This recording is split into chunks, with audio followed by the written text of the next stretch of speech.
Oh, you use a lot of indicators. I'm trying to, simplify this kind of, screen. Yes. Let's do it. Let's Okay. do it. So let's go back to yours. Okay. Let's go no back problem. to yours. So This is my screen, my chart. Yeah. I think the black and yellow one in the bottom on your screen is MACD, right?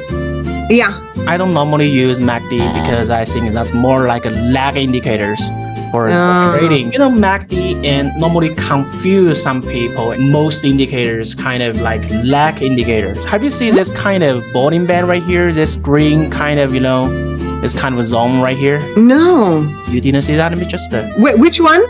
Like at the top? No, let me show you. So first, let me hide this one. You see? Okay.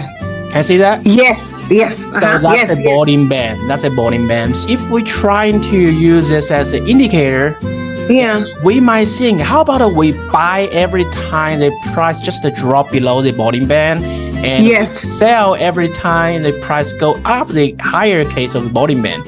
However, unfortunately, bottom band is just like MACD.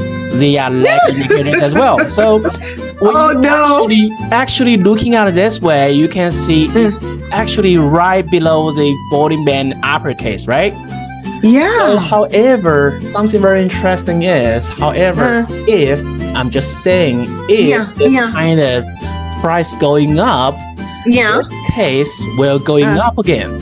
So, however, the price if going down, this bottom band will going down and become looks like this again, So, bottom band and MACD are more like lagging indicators. So I don't normally, and we normally do not use this kind of indicators while we do, day trading or doing, scalping something more, time matters. We don't do that.